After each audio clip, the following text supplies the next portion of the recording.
Hey fellow wheelers, just wanted to make a video about the Motobilt Gladius Bumper. Haven't been able to really find anything online. There's some videos out on the Motobilt Tomahawk, which is a little bit more extreme than what I wanted to do.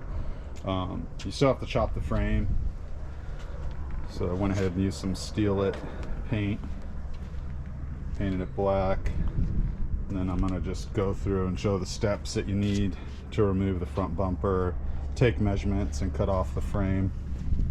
I just installed these sliders, got the rear end pretty clean, departure angles a lot better than it was before. Alright, let's get into it. Alright, so you're going to need the first step, take out, these are 18 millimeters, there's 4 of them on each side, and then this is a 5/8. You go ahead and drop that. You can already see I've taken the bumper for the tusk here. That's another great thing, is you get to chop these off, which are ridiculous. I don't want the electronic sway bar to begin with, so I took it off pretty much when I got home from the dealer. I'll be using a Oro sway lock in place of it. But yeah, let's go ahead and get those bolts undone, and then on this other side you can undo this guy right here on this side, on the passenger side. So right now we're at 20.5 from the bottom of the tusk to the ground, and obviously those are going to be completely removed, but I also just wanted to get a measurement on the bumper. Basically 24 inches right now in the center.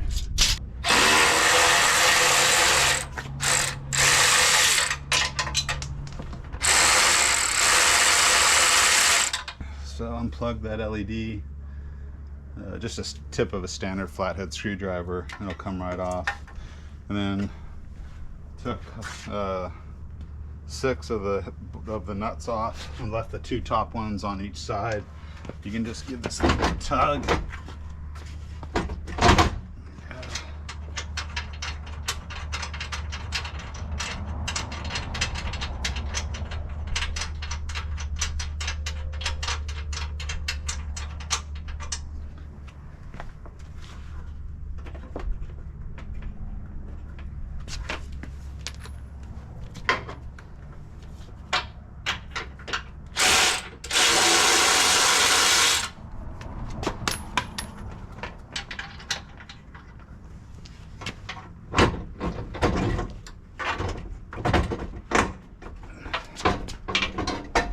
Voila.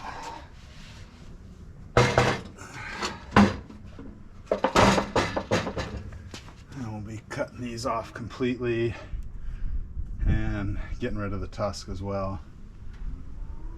Alright, next step. Alright, so there's plastic trims here.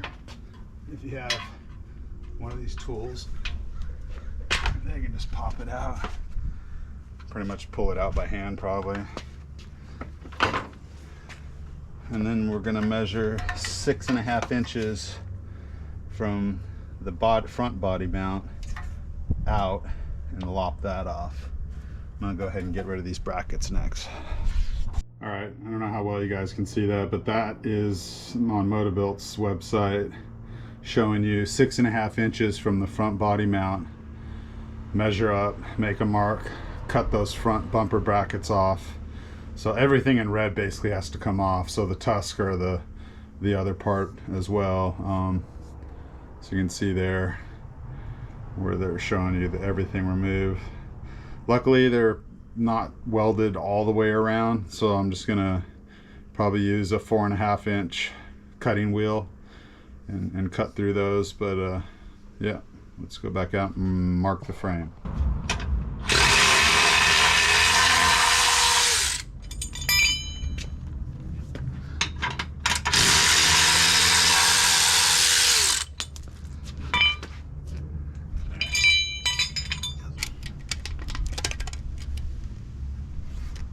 Alright, so 6.5 from the front of the body mount. You can see I made a mark already. So we're going to come in cut this completely off. Then I've got to come in with a cutting wheel, get through some of these welds, and the factory sway bar brackets welded, tacked in a few places on the back side, inside of the frame. So all that's got to come off, which is just going to increase our approach angle dramatically, which is what I want.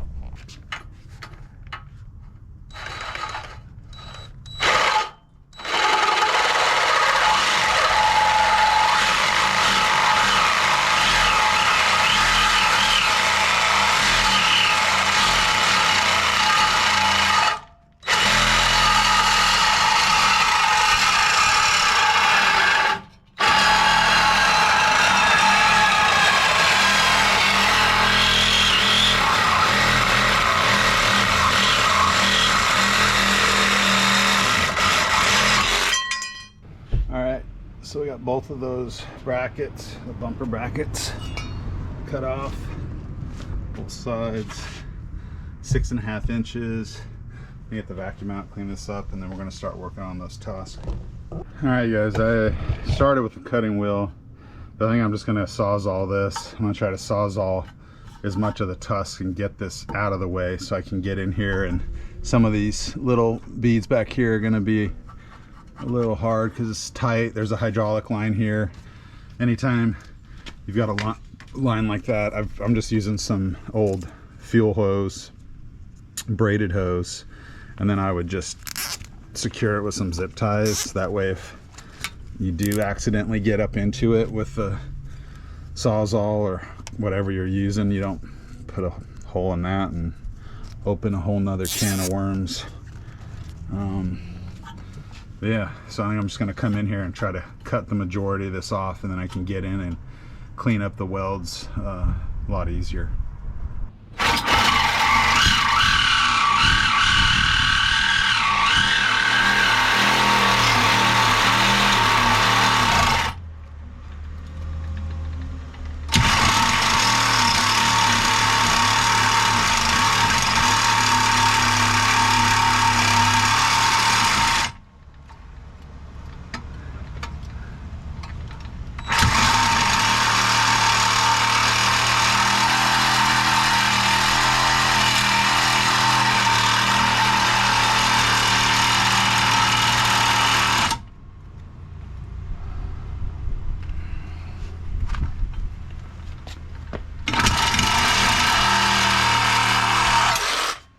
Guys, got everything pretty cleaned up.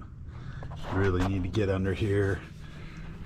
Might have to knock this bead down flush because I know the tomahawk was crazy tight. We had to hammer it on almost, so hopefully this isn't that tight. It helps to loosen these mounts so you can get those, when you got to get in here and hit this down. Can move these hydraulic lines out of the way. All right, side 2. Well, got all the brackets off. This last one where the sway bar is a real bitch to get to.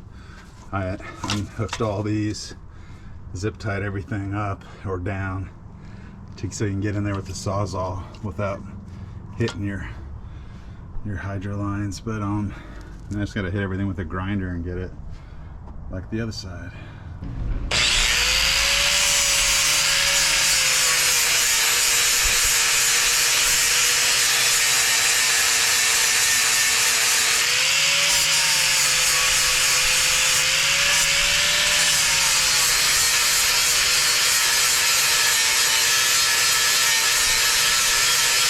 All right, bumper went on, no problems. Just pushed right in, didn't have to hammer anything.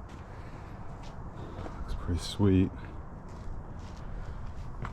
Lots more ground clearance. I'll measure it here in just a second. All right, 25.5. So forgot to mention, you guys, there's 2 holes here. There's already a stock hole which I'm going to reuse and just drill it out to 1/2 inch, and then I made a mark here. So you got 4 holes you got to drill on the top of the frame, then make separate marks down below and drill those. All right. All right, little test fit with the bought a worn Xeon 10S. Just making sure it's clearance on the body before I go ahead and drill holes for the frame. Looks pretty swank. This thing keeps shutting down, not sure what's going on. So anyway, I used a die grinder and then got the holes all basically cleaned up enough and then ran the 1/2 inch drill bit through there. You got to be spot on, you only get one shot at that. But anyway, getting ready to hook up some Baja Squadron lights, and these stock holders are blocked by the bumper, so I'm gonna remove the material there so I use these isolators for this hydraulic line. So I'm gonna do that and then we'll get back to the install. All right guys, I don't know if you can see that notch, but that's where this bolt, the hardware that holds that hydraulic line with the fastener, goes.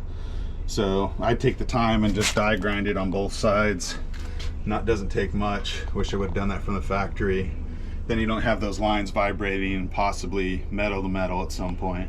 Hey guys, real quick, something I forgot to mention. Probably noticed this. This is the standard factory loom for the factory fog lights that came with the Rubicon. You can order these Squadrons from Baja Designs that'll work with the factory plugs. So they give you the plug on the back side, then you don't have to wire anything, and you can just use the in-dash standard fog lamp, which is pretty slick. So I went that route. Just wanted to tell you that's an option. This bumper's mounted up. Went ahead and put on a worn Xeon 10S winch, as otherwise you have to take the whole bumper off again to get access to that. And at the same time I put in a set of Baja Squadrons. Same thing, there's like no room to even get in behind there. It's so tight, a ton of clearance. And also putting on an Oro sway lock today. These are the mounts here. Had to do a little machining to get that to fit. Haven't put the torsion bars on yet. This is a setup, but hopefully it's going to clear everything. We'll find out in a little bit. And went ahead and got rid of the pack up top and mounted it under the hood. Still getting all that sorted out. Also going to have in-cab winch control. So I have a backup under the hood for the standard one, the switch that comes with the Warren, and then I'm gonna have an in-cab in and out and a master switch on the dash.